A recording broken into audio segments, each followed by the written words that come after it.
SIP क्या है, SIP में इन्वेस्ट करें या नहीं, एसआईपी कैसे वर्क करती है, एसआईपी में इन्वेस्ट करने का बेस्ट टाइम क्या है। हम में से बहुत से लोगों को इन्वेस्टिंग तो करनी होती है, बट हमें मार्केट की इनफ नॉलेज नहीं है, हमारे पास टाइम भी कम है, हम अपनी इमोशंस को कंट्रोल नहीं कर पाते और अक्सर गलत डिसीजंस ले लेते हैं।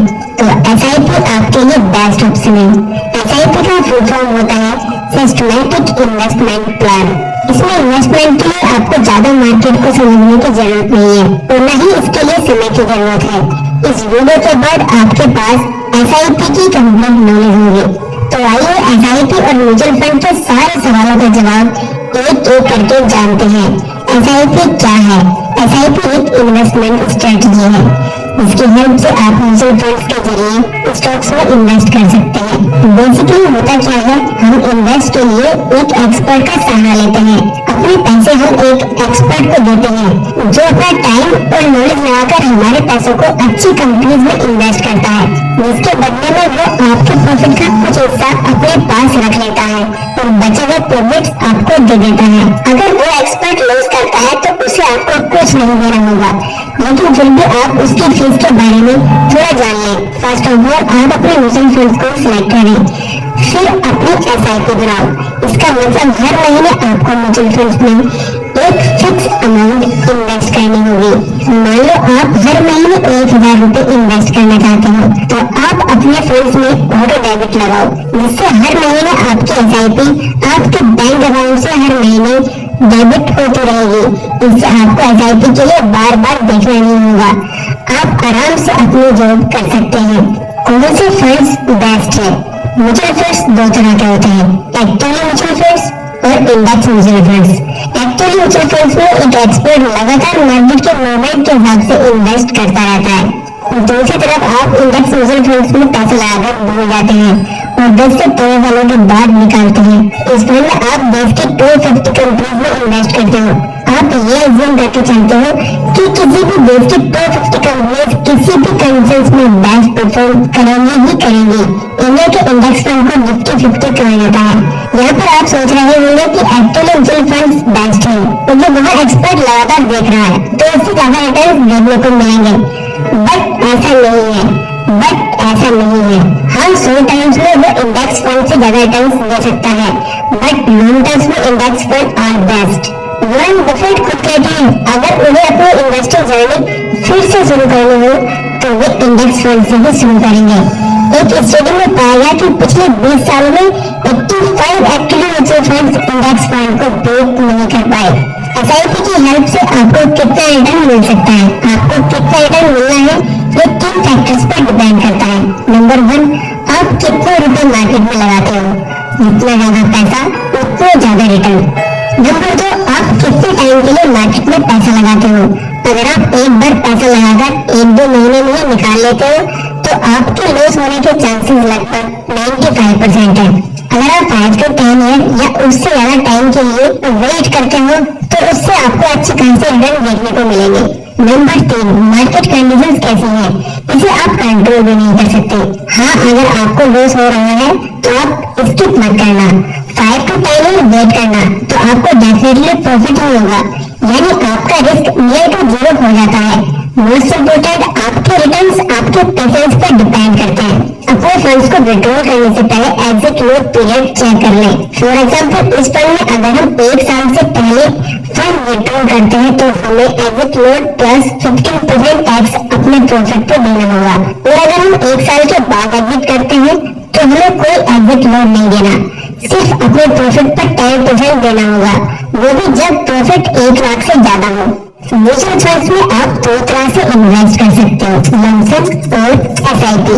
लमसम में आप एफडी की तरह एक बार में ही अपने पैसों को लगाकर छोड़ देते हो, और एसआईपी में आप थोड़ी थोड़ी राशि हर महीने इन्वेस्ट करते रहते हो। अब सवाल आता है लमसम करें या एसआईपी।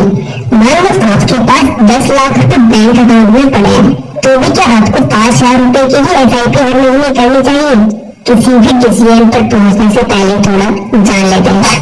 अगर किसी वजह से मार्केट अंडर वैल्यूड है जैसे कि ईयर 2020 में लॉकडाउन के टाइम पर हुआ था, मार्केट अचानक क्रैश कर गई और बहुत ज्यादा अंडर वैल्यू चली गई, तो उस टाइम पर लमसम करना बेस्ट स्ट्रेटजी थी।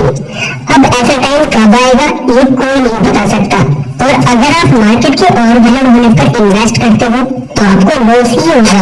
और दूसरी तरफ अगर आप हर महीने 5,000 रुपए SIP करते हो, एक महीने मार्केट ऊपर गया, आपने 5,000 रुपए डाले, आपको थोड़े कम लिमिट मिले, फिर दूसरे महीने मार्केट नीचे आया तो भी आपने 5,000 रुपए डाले, आपको ज्यादा लिमिट्स मिले। ऐसे करके आप कंपनीज को उनके एवरेज प्राइस पर खरीद रहे होते हो, जब वो ना ही अंडर वैल्यूड है और ना ही ओवर वैल्यूड। इस तरह SIP से आपको एवरेज रिटर्न्स देखने को मिलते हैं। अगर आपको फिर से कोविड जैसा एक मौका मिल जाए जब मार्केट या निफ्टी 50 की कोई कंपनी तेजी से नीचे गिरती दिखाई दे, तब आप उसमें लमसम इन्वेस्ट कर सकते हो। लेकिन जब आपको ऐसा मौका ना मिले तो आप SIP में ही इन्वेस्ट करें। SIP के top 3 myths. Myth number 1, bull market में आपको SIP नहीं करनी चाहिए, लेकिन ये सिर्फ एक मिथ है। वास्तव में अगर लॉन्ग टर्म में आपको अच्छे रिटर्न्स चाहिए तो मार्केट कंडीशन कैसी भी हो, हमें SIP करते रहना चाहिए। सभी रुपीज कॉस्ट एवरेजिंग की हेल्प से लॉन्ग टर्म में बेटर रिटर्न्स कमा सकते हैं। मिथ नंबर 2, SIP को मॉडिफाइड नहीं किया जा सकता, लेकिन असल में SIP में हमें बहुत ज्यादा फ्लेक्सिबिलिटी मिलती है। SIP अमाउंट या डेट चेंज करने से लेकर SIP को कुछ टाइम तक पॉज या स्किप भी किया जा सकता है। आप अपनी SIP को कभी भी मॉडिफाई कर सकते हैं। टाइम के बाद इनकम रेवेन्यू पर अपनी SIP भी बढ़ानी चाहिए, तो अपनी एग्जिस्टिंग SIP को SIP टॉपअप के थ्रू इजीली मॉडिफाई कर सकते हैं। आप अपनी एग्जिस्टिंग SIP को ही फिक्स अमाउंट या परसेंटेज से बढ़ा सकते हैं। पेपर हाउसेज रेगुलर इंटरवल्स पर SIP बढ़ाने का ऑप्शन भी देती है। ये 6 मंथ या 12 मंथ हो सकता है। मिथ नंबर 3, SIP के थ्रू आप सिर्फ इक्विटी मार्केट में ही इन्वेस्ट कर सकते हैं, इसलिए वो रिस्की होता है। ये भी गलत है। SIP के थ्रू आप न सिर्फ इक्विटी के डिफरेंट सेक्टर्स और मार्केट कैप्स में इन्वेस्ट कर सकते हैं, बल्कि debt, gold, even real estate जैसे एसेट्स में भी इन्वेस्ट कर सकते हैं। जब आप एक्टिव म्यूचुअल फंड्स या इंडेक्स म्यूचुअल फंड्स में इन्वेस्ट करने जाते हो तो आपको 3 टाइप्स ऑफ फंड दिखाई देते हैं: growth, dividend pay out, dividend reinvestment. अब सवाल आता है कि किसमें इन्वेस्ट करें। इन्वेस्ट करने से पहले हमें इन तीनों को समझना होगा। Number 1, growth. इसमें आपके द्वारा किए गए इन्वेस्ट से होने वाले लाभ या मुनाफे से फिर से इन्वेस्ट कर दिया जाता है।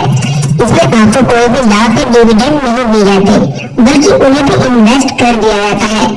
इसमें इन्वेस्ट किए गए यूनिट्स की वैल्यू टाइम के साथ कंपाउंड होती जाती है। Number 2, dividend pay out. इस फंड में कंपनी द्वारा अपने लाभ में से कुछ हिस्सा डिविडेंड के रूप में इन्वेस्टर्स को डायरेक्ट उनके बैंक अकाउंट में कैश के रूप में भेज दिया जाता है, जिससे रेगुलरली एक अच्छी खासी इनकम जनरेट होती रहती है। Number 3, dividend reinvestment. इस फंड में डिविडेंड तो दिए जाते हैं, बट कैश में ना देकर उन डिविडेंड से म्यूचुअल फंड की एक्स्ट्रा यूनिट्स परचेज कर ली जाती है। कुछ हद तक ये ग्रोथ की तरह है, लेकिन उससे थोड़ा अलग। ग्रोथ में कोई डिविडेंड नहीं दिया जाता, वो ऑटोमेटिक ऐड हो जाता है, जिससे उसके यूनिट्स की वैल्यू इंक्रीज होती है। बट रीइन्वेस्टमेंट में आपको डिविडेंड देखने को मिलता है। 6 या 1 साल के अंदर आपको डिविडेंड मिल जाता है, जिससे उस फंड की एक्स्ट्रा यूनिट्स बाय कर ली जाती है। चलो इसे एक एग्जांपल से समझते हैं। मान लो आपने डिविडेंड रीइन्वेस्टमेंट ऑप्शन में 50,000 रुपीज इन्वेस्ट किए और सेम ग्रोथ ऑप्शन में भी 50,000 रुपीज। उस समय पर पर यूनिट वैल्यू दोनों ही ऑप्शंस की 10 रुपीज थी, जिससे आपको 5,000 और 5,000 यूनिट्स दी गई। 1 साल के बाद पर यूनिट वैल्यू हो गई 15 रुपीज, लेकिन डिविडेंड रीइन्वेस्टमेंट में आपको 2 रुपीज पर यूनिट के हिसाब से डिविडेंड दिया गया, जो होता है 10,000 रुपीज। लेकिन ग्रोथ ऑप्शन में ऐसा कुछ देखने को नहीं मिलता। डिविडेंड देने के बाद ये 2 रुपीज उसकी यूनिट वैल्यू से कम कर लिए गए और डिविडेंड रीइन्वेस्टमेंट ऑप्शन की यूनिट वैल्यू हो गई 13 रुपीज और वही ग्रोथ ऑप्शन की यूनिट वैल्यू हुई 15 रुपीज। डिविडेंड रीइन्वेस्टमेंट ऑप्शन की आपको 10,000 रुपीज के डिविडेंड की 759.27 यूनिट्स 13 यूनिट्स पर यूनिट के हिसाब से दे दी गई, जिससे आपकी टोटल यूनिट्स हुई 5,760 69.27 और वही ग्रोथ ऑप्शन की कुल 5000 यानी सेम रही, जिससे आपकी डिविडेंड इन्वेस्टमेंट ऑप्शन की टोटल वैल्यू होती है 74,999.99 और वही ग्रोथ ऑप्शन की 75,000 यानी डिविडेंड इन्वेस्टमेंट ऑप्शन से 0.01 रुपीज एक्स्ट्रा। जो कुछ खास नहीं है लेकिन अंतर समझाने के लिए काफी है। ETF यानी एक्सचेंज ट्रेडेड फंड, इसके बारे में आपने सुना होगा। इस वीडियो में हम बात करेंगे ये होता क्या है, कैसे हम इसमें इन्वेस्ट कर सकते हैं और साथ ही इसके टाइप्स और एडवांटेजेस के बारे में भी समझेंगे और साथ ही साथ ये भी समझेंगे कि म्यूचुअल फंड से कैसे अलग है। ETF क्या है? ETF एक इन्वेस्टिंग मेथड है। ETFs की ट्रेडिंग स्टॉक एक्सचेंज पर होती है। जैसे म्यूचुअल फंड्स में इन्वेस्ट करते हैं तो हमें म्यूचुअल फंड्स की यूनिट्स प्रोवाइड की जाती हैं, जिसकी प्राइस दिन में सिर्फ एक बार मार्केट क्लोज होने के बाद ही चेंज होती है। लेकिन ETFs की ट्रेडिंग स्टॉक्स की तरह होती है, जिस वजह से इसकी प्राइस भी हर सेकंड चेंज होती रहती है। हम इसे स्टॉक्स की तरह ही आसानी से बाय और सेल कर सकते हैं। ETFs में स्टॉक्स और म्यूचुअल फंड्स दोनों के कैरेक्टरिस्टिक्स होते हैं। ETFs के सेवरल टाइप्स हैं। For example stocks ETFs, bond ETFs, commodity ETFs, gold ETFs या रियल एस्टेट ETFs। एक ETF जिस टाइप का होता है उसके फंड्स उसी टाइप की चीजों में इन्वेस्टेड रहते हैं। जैसे स्टॉक ETF में ETF के फंड स्टॉक में इन्वेस्टेड रहते हैं और गोल्ड ETF में ETF के फंड गोल्ड में इन्वेस्टेड रहते हैं। ETF में हमें म्यूचुअल फंड्स की तरह कोई मैनेजमेंट फी नहीं देनी पड़ती, उसमें हमें स्टॉक्स की तरह ब्रोकरेज और टैक्स देना पड़ता है। अगर आप डायरेक्टली खुद से स्टॉक्स में इन्वेस्ट नहीं करना चाहते तो इनडायरेक्टली स्टॉक मार्केट में इन्वेस्ट करने के लिए म्यूचुअल फंड्स और ETFs बेस्ट है। इसमें ज्यादा रिसर्च करने या मार्केट के अप्स एंड डाउन्स को समझने की जरूरत नहीं होती। बस आप अपना डीमैट अकाउंट खोलिए और 500 रुपए से भी ETFs और म्यूचुअल फंड में इन्वेस्ट कर सकते हैं। NFO क्या है? NFO में इन्वेस्ट करने से क्या फायदे हैं? क्या इसमें इन्वेस्ट करने से हमारे पैसे रातों रात डबल हो जाएंगे? NFO की फुल फॉर्म है न्यू फंड ऑफर। ये कोई न्यू स्कीम का ऑफर है।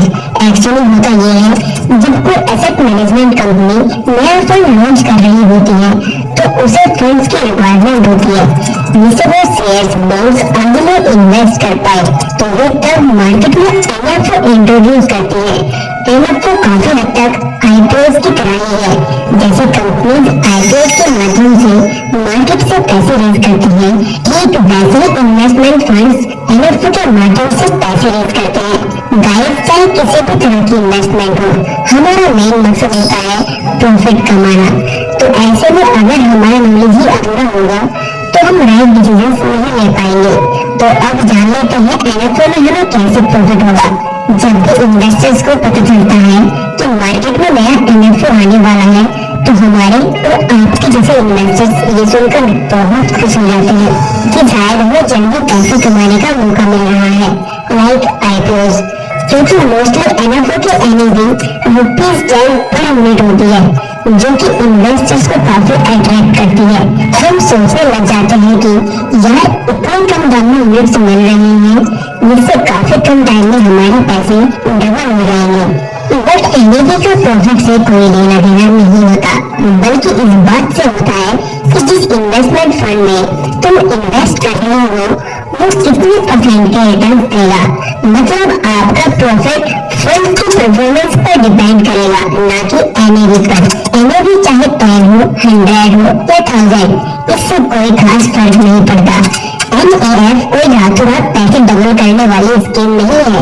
जैसा कि मैंने एक्सप्लेन किया है, आपका प्रॉफिट NAV पर नहीं, परफॉर्मेंस पर डिपेंड करता है। तो आपको किसी ऐसे फंड या NFO की तलाश करनी चाहिए जिसका ट्रैक रिकॉर्ड अच्छा हो, जिसका पास्ट परफॉर्मेंस ब्रिलियंट हो। दोस्तों, अगर आपको ये इन्फॉर्मेशन अच्छी लगी हो तो वीडियो को लाइक करें और आप इस वीडियो को आउट ऑफ 10 कितना रेट करोगे हमें कमेंट कर बताओ।